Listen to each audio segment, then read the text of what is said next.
I have updated my playlists to help you find what you're looking for, anything from controversial topics that are relevant to Christian geeks, interviews with creators like author Brent Weeks and The Chosen's Dallas Jenkins, growing in faith as a geek, tabletop gaming, comic books, video games, movies, and TV shows, or you can just get to know me a little bit better. There is a playlist for you with more content being added to them all the time, so I hope you'll take a look and enjoy what you find. Thanks. Alright, well, my editing skills are crap, but can the same thing be said about Thunder Force? Stick around and find out.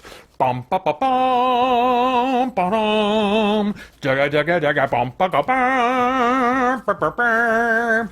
Hey, I'm Peter Franson from christiangeekcentral.com and Spirit Blade Productions. This is my uncut review of Thunder Force, which just came to Netflix this week. The synopsis on IMDb reads, in a world terrorized by supervillains, one woman has developed the process to give superpowers to regular people. But when scientist Emily Stanton accidentally imbues her estranged best friend with incredible abilities, the two women must become the first superhero team. Now, it is up to Thunder Force to battle the superpowered miscreants and save Chicago from the clutches of... yeah, they shouldn't say who that is. I'm not going to say that. It's something that, like, you could probably see coming if you watch the movie, but even so, it's not really revealed until you're kind of deep into it, so I'm like, weird. Alright, so the clutches of some baddie. Okay, so this is a superhero comedy, but it also has a few moments of heart, which is very common in Melissa McCarthy's movies, and she is the kind of like the star that this vehicle is made for. It heavily relies on Melissa McCarthy's self-deprecating brand of comedy, and so if you like her style of comedy, that's going to go a long way toward, I think, helping you to enjoy this movie. You know, as you would expect with a comedy, the story is very simplistic, it's predictable, it exists mainly to let McCarthy do her thing. It's also heavily edited and nicely edited to play to McCarthy's strengths of comedic timing and improvisational comedy, and so I really appreciate just kind of like the snappy pacing of the edits that let the punchlines and the different things the actors are doing really work best against each other. The movie, in my opinion, seems to jump the shark some in the second half. The comedy becomes less relatable and more kind of like grounded and becomes more outlandish, starting with this one scene that's like, well, it's actually not even halfway through the movie, so I mean, it becomes more this way in the second half, but somewhere even in the first 45 minutes, there's this fantasy sequence, this dream sequence that it just leans into a very different style of comedy, and it feels very out of place with the comedy that came before it, leading up to that point in the movie. And then, even though it doesn't get quite that outlandish going forward in the second half, it still goes toward that type of comedy a bit more in the second half in a way that I was just like, I'm not feeling it. I'm not feeling it. Really, I wish they would have stuck with the brand of comedy that really the first half of the movie was mostly leaning on. That the first 45 minutes is really where my most frequent and hardest laughs were to be found.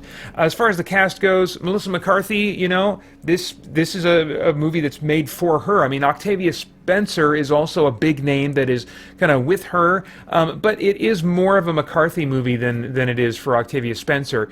And she doesn't let me down. I like her style of comedy, that self-deprecating, unsophisticated, you know, type of persona that she'll play. I really enjoy and get a lot of laughs out of. And she also has her ability to really inject real drama and heart into her roles. She plays characters that I often at some point feel some sympathy for. There's a vulnerability about them, and she brought that in as well, and even, you know, helped bring about some very subtle emotional stirrings within me. Octavia Spencer felt right to me in the heartfelt moments, but wasn't landing for me during most of her comedic opportunities, so I was a little bit bummed about that. Jason Bateman is in a supporting role, and he brings his signature style. I think if you like his delivery and the kind of the brand of comedy that he's been doing for years now, I think you're probably going to enjoy a good amount of what he brings to this movie. And he's featured prominently enough that his style could be something that would draw people in. It does help to make the movie what it is. The rest of the cast almost never landed punchlines with me. I think it was a combination of what felt like stiff or unnatural acting by comparison to the main leads, and then also dialogue written for them that felt like forced punchlines or overly obvious punchlines or something, just in general, anytime they tried to give screen time to anyone other than McCarthy or Bateman, the laughs vanished for me.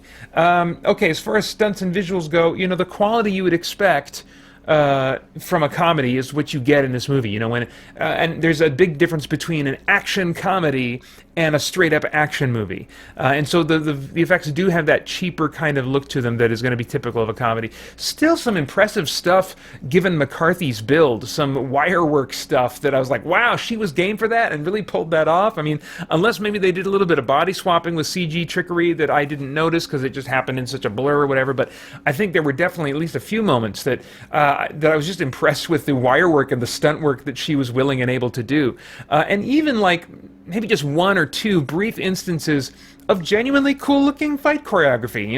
Not maybe compared to the coolest action movies I've seen in the last 2 years, but still like, ooh, that was a cool moment, and some nice stunt work as well. But still, overall, definitely that comedy caliber of visuals and stunt work. Okay, so themes. Is there anything of moral, philosophical, or spiritual significance going on in the themes of this thing that might trigger some worthwhile thought or conversation?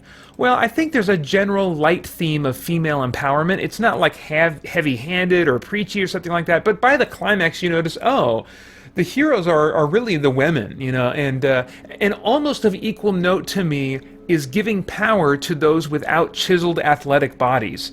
You have the two main actresses and one more that joins them by the end in the action that just don't have that really fit body type. They're all at least somewhat overweight, and so I really like seeing that kind of hero role being given to people with these non-ideal body types. I think it's interesting to me, and I think that it potentially does a little bit, if we see more and more of this, to move our minds away from seeing only athletically chiseled people as ideals, as attached to being heroes and protagonists that we're rooting for and stuff. I think there's something really valuable in having people of different body types that aren't always playing to their looks. And, yes, we're seeing that in a comedy, and I think it's being their body types are working here because it is a comedy. But even so, whatever can be done to kind of normalize different types of body types, I think would be healthy for all of us as consumers of entertainment. So I'll take it in almost any form that I can get it for now. All right, I have no idea what your tastes are in comedies or movies or anything like that, but if I were a time traveler, I'd go back in time and say, Peter, this one's good for a decent laugh when you want some Melissa McCarthy, It is going to wear out its welcome for you somewhere past the halfway point, even with its relatively short runtime. But as comedies go, there are not many that scratch the particular itches that are required to make your cold, dead heart laugh. And this is one of them that you can get some laughs out of. So it's rated PG-13 for some action, violence, language, and mild suggestive material. Right now, I'd like to take some time to write a tune for pre-made rhyme. The lyrics kind of never change, but the melody gets rearranged. I never know what I'll create to say how much I appreciate Gabriel Stinson, Brian Franklin, Olin D. Branham, the Cellcast, Drew Rubb, Winston Crutchfield, Libre J.D. Myers, and Matthew Ridgway. Thank you for supporting me and SPP and CGC. And now to all who hear this tune, thank you as well. Please come back soon. Want to hear your name in song? Check out our page on Patreon. Oh my gosh.